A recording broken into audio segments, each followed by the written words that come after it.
Asato ma satgamaya, tamaso ma jyotirgamaya, mrityurma amritam gamaya. Om Shanti, Shanti, Shanti.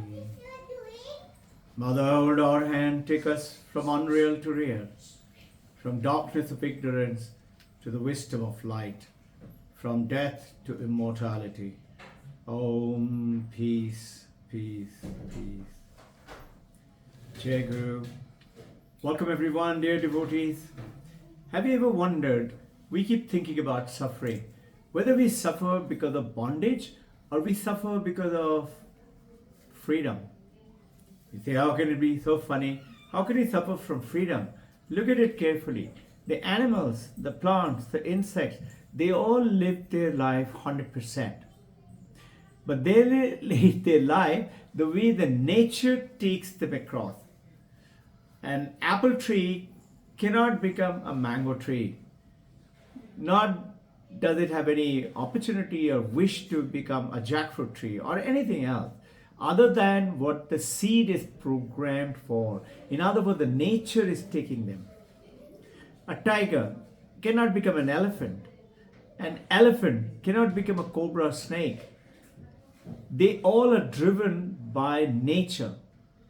You and I are the only ones. We are not bound by this bondage of you have to travel. We are free.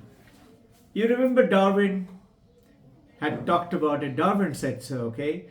That we all had tails and the tail fell off. And then, I don't think the monkeys wanted to become human beings, but nature, as per Darwin, made the human being, the chimpanzees, become like Homo sapiens, right? Now, that is the nature development, like a tiger cub. If the tiger cub is allowed to grow, if it gets its right food, it will grow up to be a very big, beautiful tiger. But you give good food to human children, lock them up in one room, no data, no mother, no father, no teacher, no information. What will happen to the children? What will happen to you and me? We'll become little vegetable zombies. We won't know anything. And if we grow up in the jungle, we'll become like Tarzan or Mowgli. And if we grow up in our servant, maid-servant, loaders, coolies' home, we'll become like them. Because that's the data that we get. But there is absolute freedom. With this freedom, if they're growing up in yours and my home, they become like you and me. And look carefully. You and I, we are just like our parent and shade better. Why? Because we had better data, better information, and more freedom. And now the modern children, they have even more freedom. Now, what is this freedom today's talk about? Is enlightenment. Enlightenment is the one who has transcended, utilized his freedom. When you utilize the freedom, you are divine. And when you do not know and you're ignorant about your freedom, you are in the worst of suffering. And this is how human beings are suffering. Women and men are always suffering. Suffering, suffering, suffering. Suffering from what? If they're lonely, they're suffering from lonesome. If they get married, they're suffering from... If they have no money, they're suffering from poverty. If they have lots of money, they're suffering from making it more money. If they have no children, they're suffering. If they have children, they're suffering. So absolutely any field that you look at, human beings are suffering. Why? You know why? Because you and I, our predecessors, give ourselves a name. Nama, Rupa, Babhara. Name, form and function. So Shankaracharya is saying,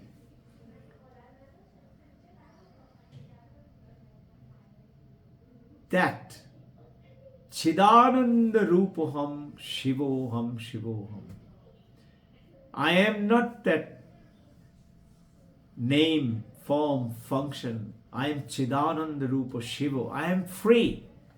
This freedom, once you understand what is it, you go beyond the physical body, the Sukshma Sharira and Karana Sharira.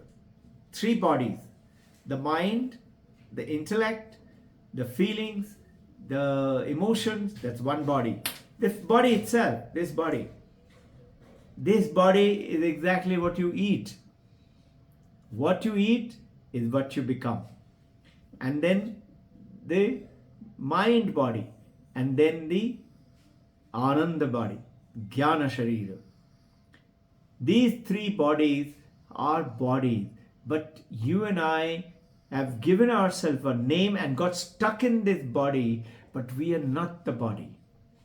We are beyond that body. This is like this air condition, the light, the fan, the AC, the computer, the mobile, everything is working different name, form, function, isn't it? Computer is different, mobile is different, AC is different, light is different. And when they were lying in the shop, they had no life. When they've been brought to your home and connected to the air condition, that plug, electricity, then they perform their own role like a different application in your mobile and computer. So what is the meaning of this? All of us have one thing in common, and that is consciousness. So what is being enlightened? What happens after getting enlightened? Does the enlightenment that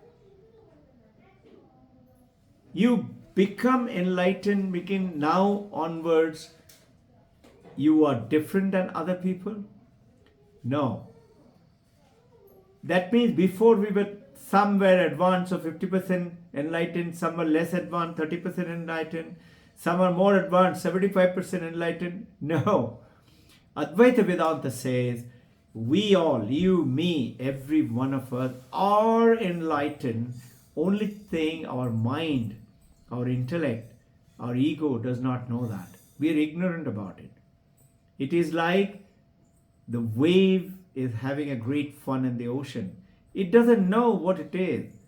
Another Vedanta wave one comes and tells him, hey, do you know you're going to the dark shoreline? And he says, what is the shoreline? He said, you are going there and you will not be a wave anymore. You are going there, you will not be a body anymore. Now, quick metaphor. I am tempted to take you across and come and bring you back. All life forms are the beginning. All life form on this universe has a beginning. But all life forms has an end. But human beings are the only one who has no end. Their body has an end. Body will die. But there is no end for them.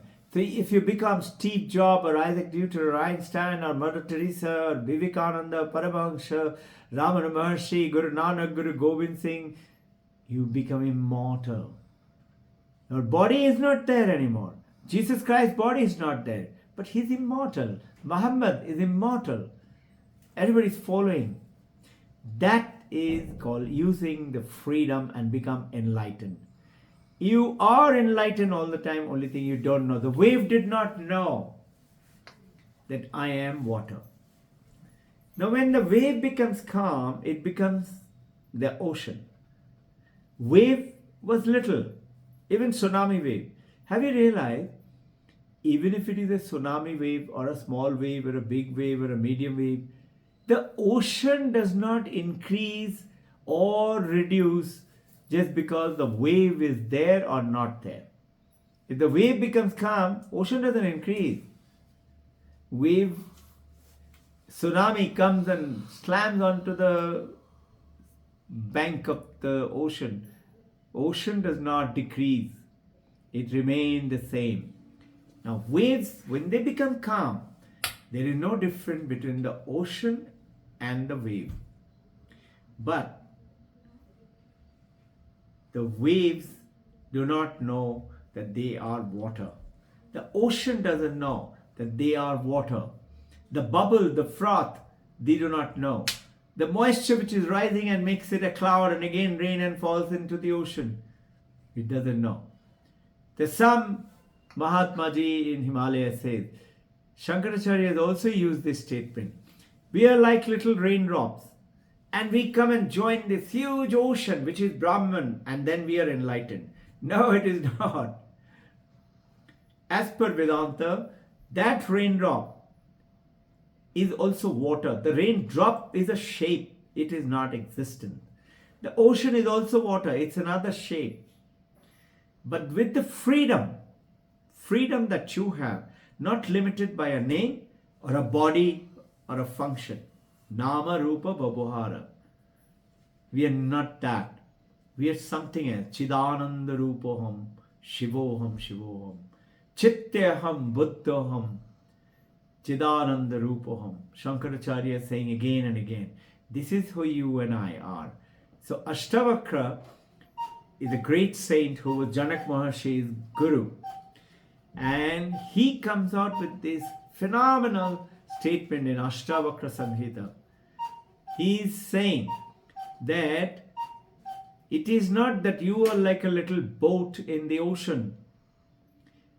That entire universe is the ocean, and as if you and I are a little boat, very fragile, can any minute die and vanish. Ashtavakra is saying the whole universe is like a boat in you as the ocean. Can you believe? Can you think of it? Can you understand it? What is this ocean? I am the ocean. I am so small. No, your body is small. And this is why we get limited. Remember the example of a tiger, elephant, human being. Human beings have to keep on evolving. And that evolving is not dropping off the tail or growing one more horn or a hand. That evolving is getting quietened, calmed down and connected to that Chaitana, Chit, consciousness, Shivoham inside. Get connected to that and expand your horizon. Become the infinite. And everyone is one consciousness. Different body, different gender, male, female, different name, different age group, but everyone has one consciousness. All these electrical appliances in this house has got one electricity. All the gold ornaments has one gold. All the water of the ocean and the wave and the bubble and the froth has got one thing called, or the water in the glass is one thing called water. So, Ashtavakra, his knowledge is so high. Vivekananda is telling that in India, the language of the Vedanta is so high. It is like in the top of the Mount Everest. You can scarcely breathe. So tough to breathe. The world with the freedom gives you an absolute choice. You don't have to die as a tiger or a bear or an elephant just because you're born so. Just because you're born a human being, you can become immortal being. Have you ever thought of it? Buddha. One specialist show it as Buddha means the one who knows. Knows what? I am the one. Another specialist says, Bo Adha. Bo is the one, is goes beyond Adha, is the intellect. Buddha is not Buddhu. Buddhu, as you and I know, means what? Is ignorant, is fool. Have you noticed fools, the worms, insect, they are very little intelligent. They suffer very little. Buddhas suffer very little. And Buddhas, those who have gone beyond the intellect, beyond the buddhi, they've gone beyond. They also not suffer. So who's suffering? People like you and me, who are buddhiman. In other words, our intellect is dissecting us all the time, and we are suffering. So what is the way out now? Way out is stop being limited. Don't live your life half life. Half life, have you noticed? Let's say, you remember the frogs and the cockroaches we used to dissect in our science classes. They used to be chloroform. And just to see their heart pumping, we used to cut them open. No? Poor frogs and the cockroaches and the worms. They had such terrible suffering, no? So being half dead, half alive is very much of suffering. What happens then? You become compulsive nature. You feel like getting enjoyment, fun, and pleasure. When you start talking on the mobile, you can't stop talking. When you can't keep onto the Instagram, you can't stop going into it. When you start drinking, when you start smoking, when you start shopping, when you start talking, start bodily pleasures, you just can't stop. This is what happens when you're half alive. When you're connected with your Chaitana, Chit, that consciousness, that awareness, ocean of awareness, is in the entire universe, in which the universe is like a boat. Can you comprehend? This is who we are, not limited this body. Remember, Desha, Kala, Vastu are the three limitations, and we are beyond that. But if you get limited to the body, then you are limited by Desha, Kala and Vastu. Vastu example. This computer cannot become anything else other than this computer. It cannot become a glass or a ball. Or this chair cannot become a table. Vastu limitation. Like that Kala, time limitation, and Desha, space limitation. I am here, you are there. I cannot be there and here both the time. But when you go transcend these three, you become enlightened Brahman. Then you can attain anything and you will become radically non-dualist. So now the individuality, enlightenment, the Advaita Vedanta is telling us that the true fact is that we all are eternally enlightened. Only thing we don't know that. So what is enlightenment now? You go beyond the intellect, go beyond the mind. Mind becomes purified, and the consciousness engulfs the mind, and through the mind you realize, I have attained that oneness. And then you operate the world outside as well as world inside. Now you are in eternal bliss. You are in Ananda, in joy. And this is the purpose for which I decided to share with you the enormous message of Ashtavakra Gita. One Pandit, monk, traveling across, goes to a king. "Oh king, how are you?" King said, "Oh monk, we are in a lot of trouble. My son, who is the future king, he's not studying, he's not looking at, reading at anything, not learning how to fight. I don't know what to do with him. He's absolutely becoming bogus, fraud. And my enemies are all attacking, and there is a lot of enemies all around. And my staff, the accounts, the administration, the ministers, they're all fraud. I don't know what to do now. We have no crops, we have no rain. We have so much of suffering, O monk." The monk says, "O king, this too shall pass. This too will go away." Monk goes away, comes back after about 10 years. He's older now. King is also older. He comes and says, "Oh king, how are you?"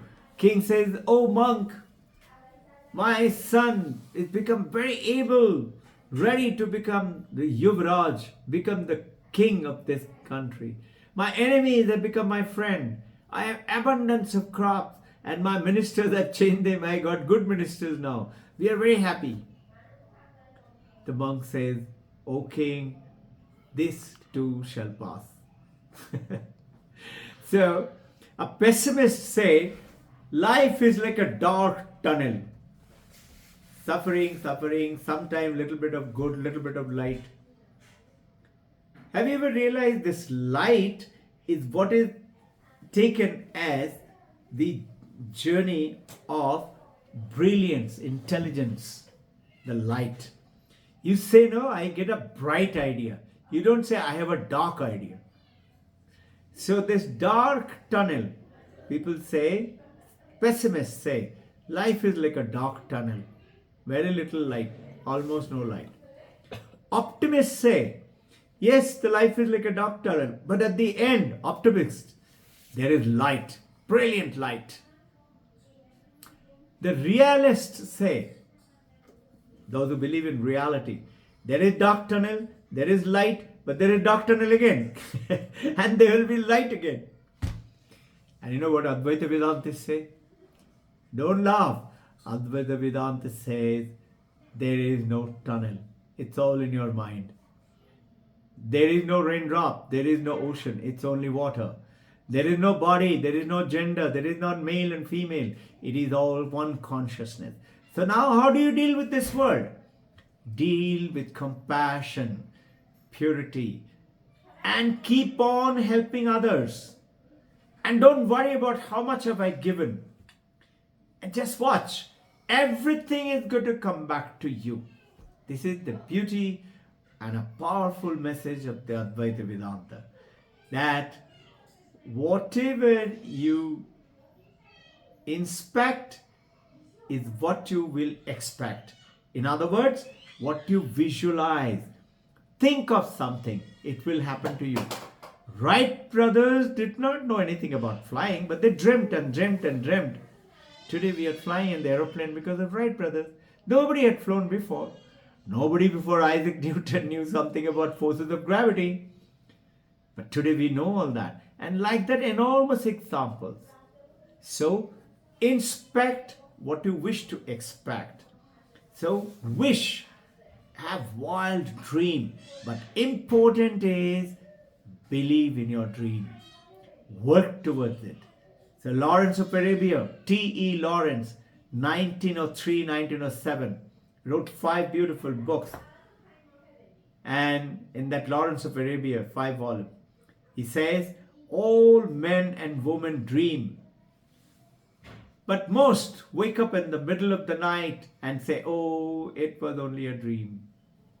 Thank God it was a dream. Lawrence of Arabia, T. Lawrence says, dangerous are the men and women who dream during the day with their eyes open, because they make their dreams come true. Come, welcome to the group. Come and join our Sunday session, digitally or physically, virtually. Jai Guru.